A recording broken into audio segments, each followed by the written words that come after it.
பசுபதி பாண்டியன் தீவிர ஆதரவாளர் தீபக் ராஜா தொடங்கி முக்கிய நிர்வாகிகள் தமிழ்நாடு தேவேந்திரகுல வேளாளர் கூட்டமைப்பில் இருந்து நிரந்தரமாக நீக்க காரணம் என்ன?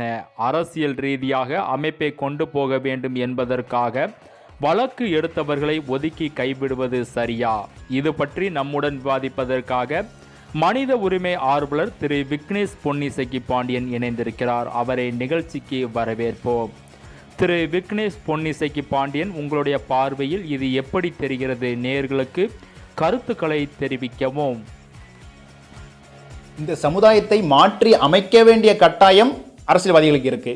சரி, அவங்க செய்ய மாட்டுக்காங்க ஒழுங்கா, மக்களுக்கான தேவைகளை அவர்கள் பூர்த்தி செய்யவில்லை என்பதற்காக அரசியலுக்கு வர்றாங்க. புதுசாக அரசியலுக்கு வர்றவங்க மக்களுக்கு அந்த பிரச்சனை இருக்குது, இந்த பிரச்சனை இருக்குது, நம்ம ஓடக்கூடாது, நம்ம கூட இருக்கிறவங்களுக்கு வழக்கு இருக்குது, அப்படி இருக்குது, இப்படி இருக்குது அப்படின்னு சொல்லி நம்ம விலகக்கூடாது. ஏன்னா அது ஒரு ரெஸ்பான்சிபிலிட்டி. நீ இந்த சமுதாயத்தை மாற்றி அமைக்க வேண்டும் என்பதற்காகத்தான் இன்னைக்கு புதுசாக அரசியலுக்கு வர்றாங்க. ஏன்னா பழைய கட்சிகள் சரியில்லை, இல்லை இருக்கக்கூடிய கட்சிகள் திறன்பட செய்யலை, இல்லை நம்ம மக்களுக்கு ஒரு குறிப்பிட்ட மக்களுக்கு மட்டுமே அவங்க எந்த விஷயமே செஞ்சு கொடுக்கறதில்ல, அவர்கள் உரிமைகளை ஒழுங்காக கொடுக்கறதில்ல, அவங்களோட தேவைகளை செஞ்சு கொடுக்கறது இல்லை அப்படிங்கிற ஒரு நோக்கத்தோடு தான் புதுசாக அரசியலுக்கு வரவங்க வர்றாங்க, வந்துக்கிட்டு இருக்கிறாங்க. அப்போ அந்த ஒரு சூழ்நிலையில் நீங்கள் வழக்கு இருக்கிறவங்களை வேண்டாம் என்று ஒதுக்குவதை அதை ஏற்றுக்கவே முடியாது. ஏன்னா உன்னோட ரெஸ்பான்சிபிலிட்டி அதுதான். எதுக்காக நம்ம அரசியலுக்கு வரோம்?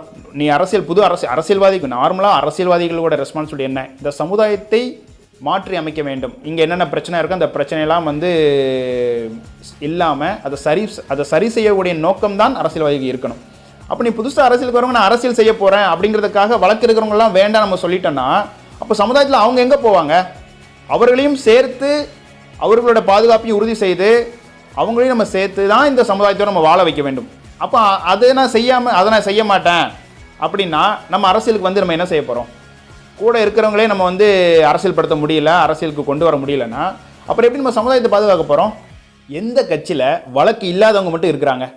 ஏதாவது ஒரு கட்சி நம்ம சொல்ல முடியுமா? ஸோ அப்போ அது அந்த வழக்கு இருக்கிறது அப்படிங்கிறது அது ஒரு விஷயமே இல்லை. அது ஒரு மேட்டர் ஆஃப் ஃபேக்டாகவே நம்ம பார்க்கக்கூடாது.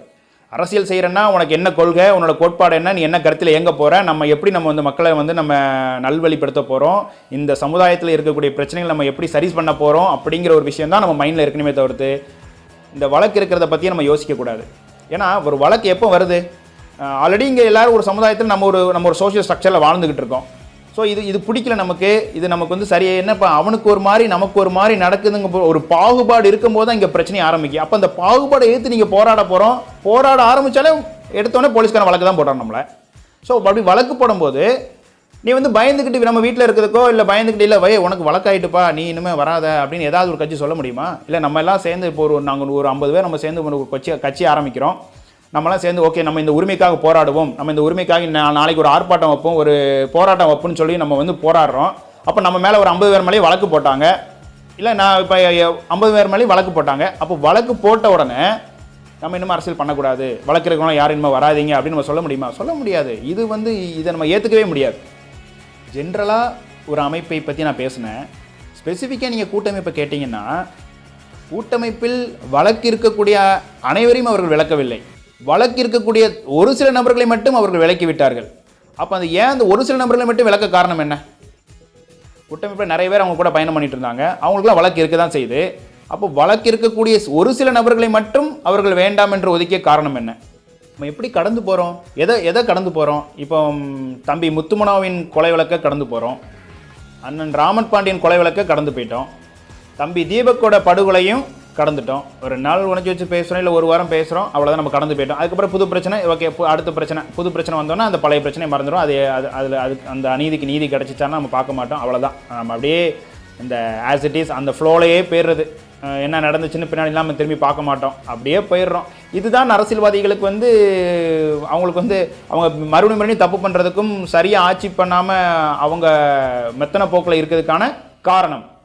இதற்கான பதிலை நேயர்களிடமே விட்டுவிடுவோம். அடுத்தபடியாக, தமிழ் தேசியம் பேசுபவர்கள் சுயசாதி பற்று பிறசாதி நட்பு என்று கூறுவதை நீங்கள் எப்படி பார்க்கிறீர்கள்? தமிழ் ஒரு விஷயத்தை நம்ம தெளிவாக புரிஞ்சுக்கணும்.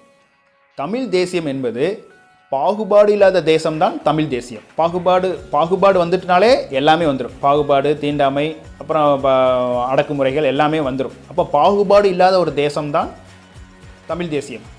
சாதி இருக்கும்போது பாகுபாடு இருந்து கொண்டே தான் இருக்கும். அப்போ சாதி இருக்கும் வரை பாகுபாடு இருக்கும். அப்போ பாகுபாடு உள்ள தேசம் எப்படி தமிழ் தேசியம் ஆகும்? அப்போ சாதி இருக்கக்கூடிய தேசம் எப்படி தமிழ் தேசியம் ஆகும்? அப்போ சாதி இருந்துச்சுன்னா தமிழ் தேசியம் உருவாகுவதற்கு வாய்ப்பே கிடையாது. அப்போ சாதியற்ற ஒரு தேசம்தான் தமிழ் தேசியம். அப்போ தமிழ் தேசியம் பேசக்கூடியவர்கள் சுயஜாதி பற்று பிறஜாதி நட்புன்னு பேசுறது முட்டாள்தனமான ஒரு விஷயம். ரீசெண்டாக 2-3 பேர் சொல்லி நான் கேட்டிருக்கேன். அவங்க இப்போ சுயஜாதி பற்று பிறஜாதி நட்புன்னு பேசுகிறவங்க தமிழ் தேசியம் பேசக்கூடாது. அவர்கள் சாதி தேசியம் பேசலாம். சாதி தேசியம் இல்லை சாதி கட்சிகள் மட்டுமே அவங்க வச்சு நடத்தக்கூடியவர்களாக தான் அவங்க அதை பேச முடியுமே தவிர்த்து தமிழ் தேசியம் பேசக்கூடியவர்கள் சுயஜாதி பற்று பிறஜாதி நட்புன்னு பேசக்கூடாது. அதை ஏற்றுக்கவே முடியாது. உண்மையிலே இந்த கருத்தை நாங்கள் மனப்பூர்வமாக ஏற்றுக்கொள்கிறோம். அடுத்தபடியாக காவலர்களை தாக்க வந்ததாக பொய் வழக்கு போடுவதை அரசியலாக எப்படி பார்க்க வேண்டும்? உங்களுடைய பார்வையில் இது எப்படி இருக்கிறது? ஆமாம் தமிழ், ரீசெண்டாக நான் கூட கேள்விப்பட்டேன் இந்த மாதிரி பொய் வழக்கு. ஆனால் இப்போ நம்ம மக்களுக்கு பொய் வழக்கு போடுறதே காவலர்களை தாக்க வந்ததா காவலர்களை அடிக்க வந்ததா தானே பொய் வழக்கே போடுறாங்க.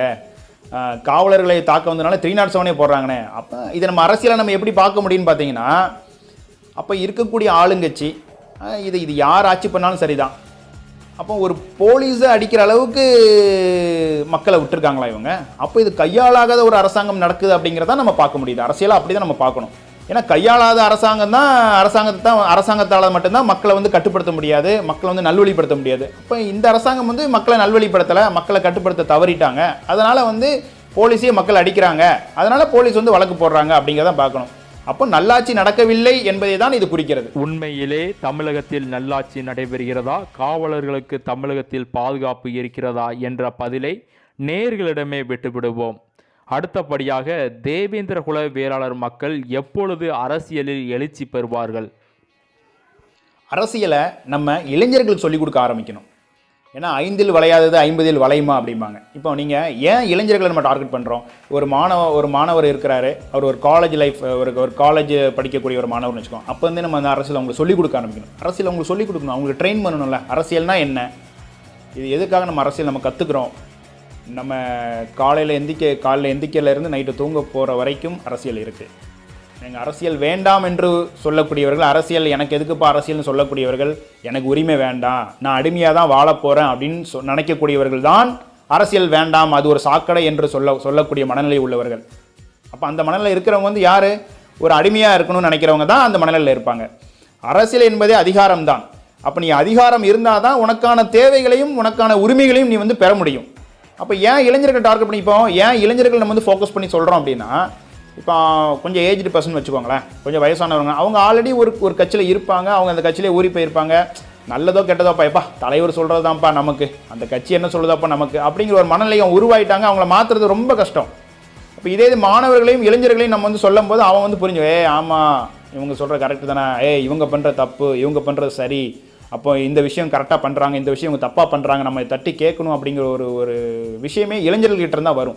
அப்போ இளைஞர்களை நம்ம தயார் செய்ய வேண்டும். இளைஞர்களை தயார்படுத்தி அரசியல் களத்துக்கு கொண்டு வரும்போது தான் அரசியலில் எழுச்சி பெற முடியும், வெற்றி பெற முடியும். கண்டிப்பாக. அடுத்தபடியாக அரசியல் செய்பவர்கள், குறிப்பாக போராடுபவர்கள் மீது எதற்காக அதிக வழக்குகள் போடப்படுகிறது? போராளிகள்னா யார்? போராடுறவங்க.